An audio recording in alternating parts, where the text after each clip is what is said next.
नमो अरहन्ताणं नमो अरहन्ताणं नमो अरहन्ताणं।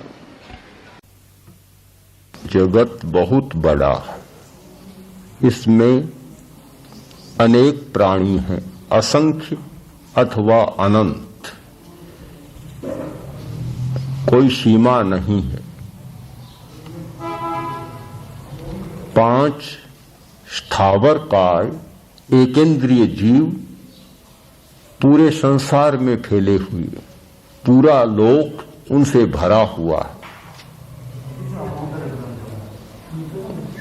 द्विंद्रिय जीव, 2 इंद्रिय वाले जीव, वे भी लोक के एक भाग में भरे पड़े हैं। विकास का क्रम शुरू होता है एक इंद्रिय की चेतना, 1 इंद्रिय की चेतना, 2 इंद्रिय की चेतना, 3 इंद्रिय की चेतना, 4 इंद्रिय की चेतना और 5 इंद्रिय की चेतना। ये इंद्रिय चेतना के 5 रूप बन गए। इस आधार पर जीव के 5 प्रकार बन गए: एकेंद्रिय, द्विंद्रिय, त्रिंद्रिय, चतुरिंद्रिय और पंचेंद्रिय। विकास का क्रम इससे आगे का है मानस चेतना, मन की चेतना। मन की चेतना अभी विकास के क्रम में प्रत्यक्ष है। सब जीवों में मनुष्य मन की चेतना के विकास में अग्रणी है। पशु और पक्षी हैं, उनमें भी मन का विकास हुआ है। 5 इंद्रिय वाले जो पशु पक्षी हैं, जो गर्भ से उत्पन्न होते हैं, उनमें मन का विकास हुआ है।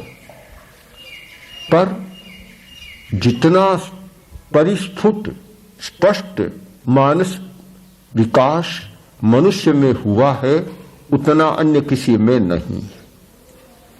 इसका कारण भी है कि मानसिक विकास के लिए जिस प्रकार का नाड़ी तंत्र, मस्तिष्क चाहिए, वह मनुष्य को उपलब्ध है, अन्य प्राणी को उपलब्ध नहीं है। इसलिए मनुष्य मानसिक दृष्टि से सबसे अधिक विकसित प्राणी है।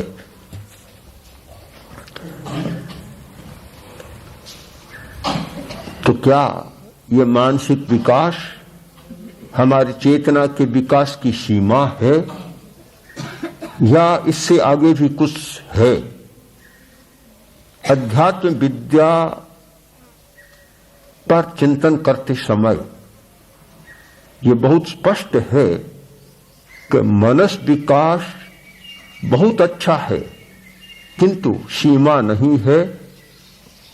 इससे आगे चेतना के ऊर्ध्वारोहण की, चेतना के विकास की अनेक भूमिकाएं हैं और विशिष्ट भूमिकाएं हैं। मन वैसे इंद्रिय नहीं है, किंतु एक अर्थ में वह इंद्रिय की कोटि में आ जाता है। मन का इंद्रिय का गहरा संबंध है।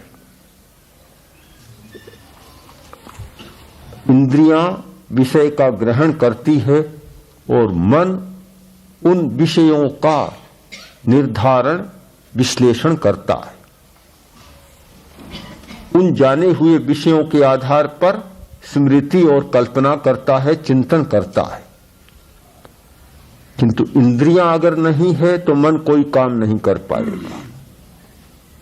मन प्रवर्तक है इंद्रियों का, किंतु सारा जो कच्चा माल है वह इंद्रियां लाती है। मन का काम है उस कच्चे माल को पक्का बनाना। अगर इंद्रियां काम नहीं करती है तो मन काम नहीं कर पाता। बहरा आदमी है, सुनता नहीं है, तो शब्द के आधार पर मन कुछ भी नहीं कर पाएगा। आंख में देखने की शक्ति नहीं है, अंधा है, अचक्षु है, तो मन रूपों का विश्लेषण नहीं कर पाएगा। क्योंकि विषय का ग्रहण ही नहीं होता तो अगली प्रक्रिया कहां से शुरू होगी। इसलिए इंद्रिय का मन का बहुत गहरा संबंध है। तो इंद्रिय ज्ञान की कोटि में मन का ज्ञान भी समाविष्ट हो जाता है। भेद डालने के लिए एक इंद्रिय ज्ञान, दूसरे को कहा गया नो इंद्रिय ज्ञान। नो इंद्रिय मन नो इंद्रिय कहलाता है, अनिंद्रिय कहलाता है, किंतु है इंद्रिय की सीमा में आ जाता है। तो हमारी चेतना की एक भूमिका बन गई इंद्रिय चेतना का ज्ञान, इंद्रिय चेतना। तो मनुष्य में इंद्रिय की चेतना बहुत साफ है और मन की चेतना भी बहुत साफ है। इतनी स्पष्ट अन्य किसी प्राणी में नहीं है, किंतु यह सीमा नहीं है। इससे आगे की सीमा है अतीन्द्रिय चेतना का विकास।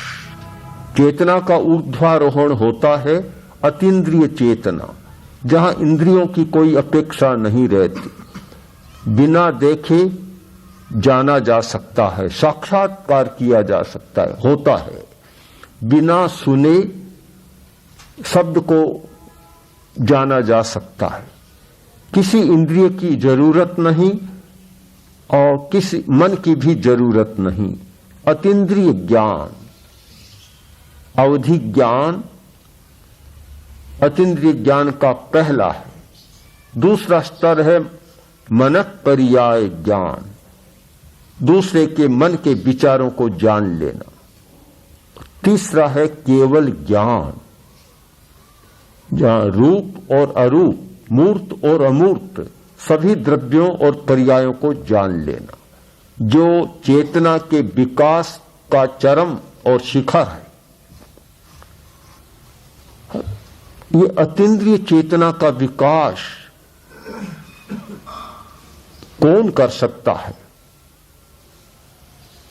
पशु भी कर सकता है, पशु में भी होता है, किंतु जितना मनुष्य में हो सकता है उतना पशु में नहीं हो सकता। इसीलिए कहा कि मनुष्य का जन्म दुर्लभ है। दुर्लभेयं समुच्चय, सूत्र कृतांग सूत्र कहता है कि यह समुच्चय, यह मनुष्य का शरीर दुर्लभ है।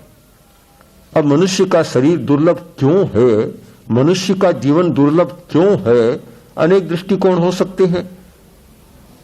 किंतु चेतना विकास की दृष्टि से हम विचार करें, चेतना के ऊर्ध्वारोहण की दृष्टि से विचार करें, तो जितना चेतना का विकास अथवा ऊर्ध्वारोहण मनुष्य शरीर में हो सकता है उतना किसी में भी नहीं हो सकता।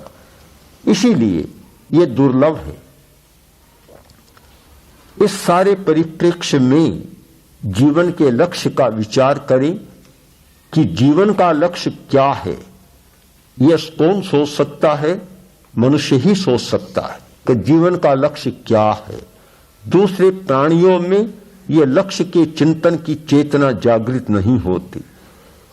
मनुष्य सोच सकता है कि जीवन का लक्ष्य क्या है।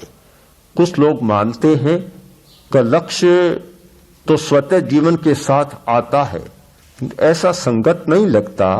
लक्ष्य कोई व्यक्ति लक्ष्य के साथ जन्म नहीं लेता, किंतु जन्म लेने के बाद, समझदार बनने के बाद अपने लक्ष्य का निर्धारण करता है और वह समझ सकता है कि जीवन का लक्ष्य क्या है और क्या होना चाहिए। तो मानव जीवन को सामने रखकर हम विचार करें तो जीवन का लक्ष्य है चेतना का ऊर्ध्वारोहण।